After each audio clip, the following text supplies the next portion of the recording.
pictures to Nick's words. We're in Philly, Eagles and Seahawks, birds and other birds. Only one type heading south. Carson Wentz again trying to prove his starter status, again coming up short, another interception, adding to his league-leading total. He was also sacked 6 times. His backup, Jalen Hurts, saw just 2 plays last night. We'll have much more on him in just a second.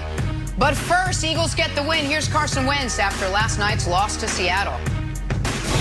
There's kind of been a lot of talk and speculation, about you possibly getting benched or something like that. I mean, does that weigh on you at all? Do you think about that at all? And did that occur during the game? Any of that come up? Yeah, I mean, I said it last week. This is what you sign up for. As a quarterback, ever since you're a kid, you're prepared for any of those. Nothing's ever guaranteed. And so for me, I don't think about that, though. I just try and go out and be the best player I can be in practice, prepare my tail off, compete my tail off, and, hopefully we can get this thing turned around. But I don't think about those things. I'm going to give it everything I got every time I step on the field. I think I said the Eagles won. Obviously, the Seahawks won there, and Carson Wentz with a barrage of questions about his playing time, playing status, playing all of it. Brandon, I'll start with you. Did Carson Wentz play well enough to keep his starting job moving forward? Well, I mean, that Hail Mary was nice. I mean, how often do we see that in the National Football League? But outside of that Hail Mary, no, he didn't play well. The coaches didn't coach well. Defense didn't play well enough. This is one of those years, Nick, where everybody needs to be on notice. When you play like this in this division, everyone should be on notice. And then you can go back the last couple years outside of their Super Bowl run. It's always been a struggle for this organization. If I'm the owner, I am looking at everything. I'm looking at the general managers. There's other gaps. There's other holes on this team. It's not just Carson Wentz.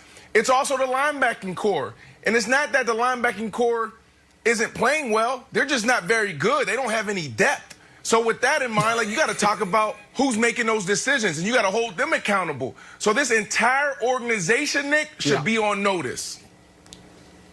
Listen, I think Mike Garafolo is the one who reported it this morning that he can no longer report that Doug Peterson is totally safe, despite being just 3 years removed from actually winning a Super Bowl, something Carson Wentz is not able to say he did.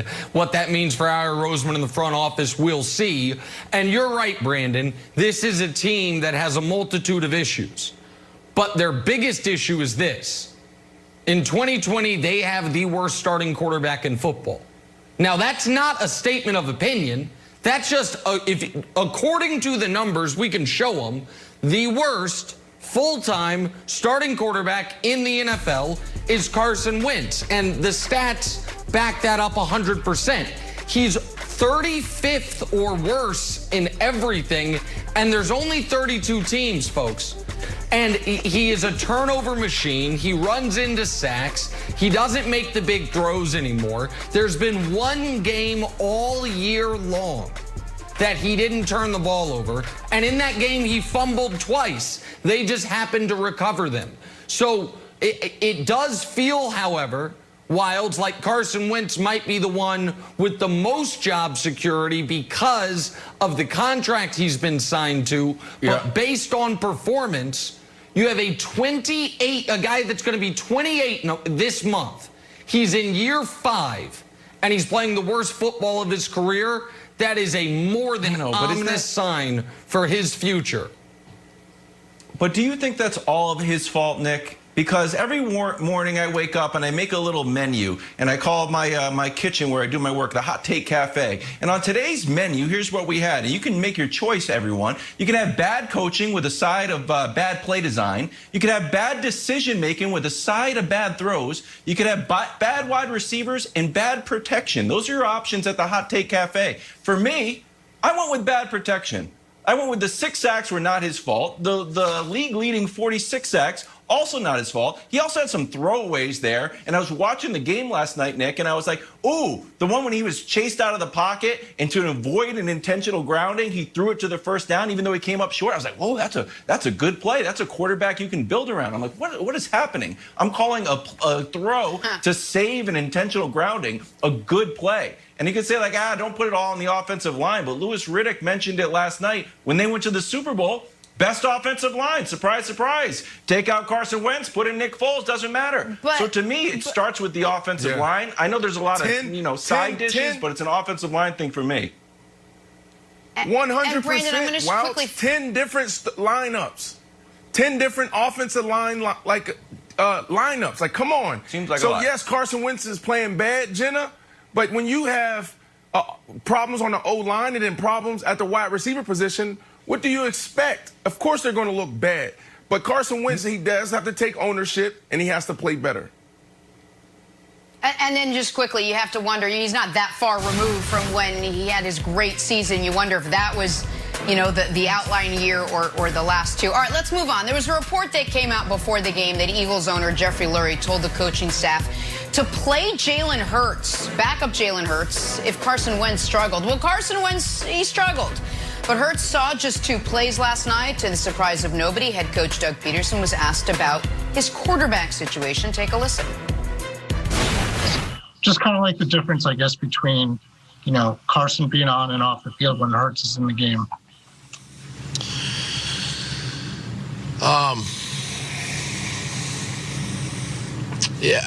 Listen, when Jalen's been on the field with Carson, defenses have been playing it a certain way. And as we have evaluated, those two together, putting Jalen on the field by himself, presents a little bit different picture for the defense. So that's why we did it. That's why we did it tonight. But I think we can still get some mileage out of using both quarterbacks, and then also Jalen as the quarterback, by himself. I got 2 issues. Number one, that was a 3-second delay between when the question was finished being asked and when he answered it. It was like the weight of the world as a sigh. And number 2, he didn't exactly answer the question. But, Brandon, what do you think about the way Doug Peterson used those 2 quarterbacks last night? Well, first of all, the way he's handling these press conferences, we need to address that first. Like, come on, man, you're a pro. You're the head coach of in the National Football League. You won a Super Bowl, and you did it with style points and in fashion. Like, bro, understand how to address the media. You know those questions are coming. You know that. You're prepped before you go up there. You know what they're going to ask you. Just stand up there like a man and answer the question. That's first and foremost. I'm tired of seeing Doug Peterson sit up there and not answer questions or feel like, oh, my goodness, why are they asking me these questions? They're asking the questions because you got 33 on the other side.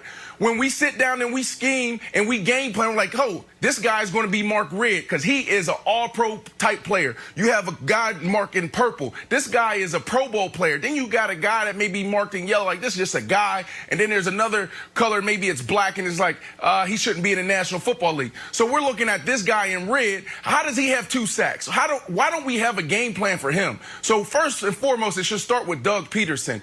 But the game plan last night, to answer your question with these 2 quarterbacks, like you can't straddle the fence. It's either you're going to bench the guy or you're going to play, your backup. So when you have a franchise quarterback in the face of your franchise, you don't play around with it. So it seems like this organization doesn't know where to go because, Nick, this contract is hard to get out of. So if you move forward, then you're really going to take on a lot of debt, and that's an issue.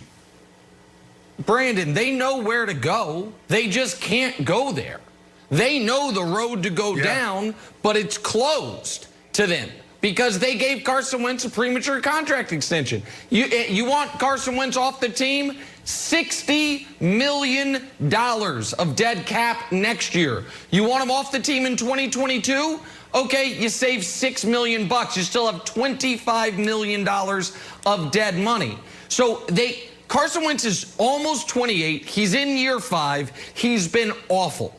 If it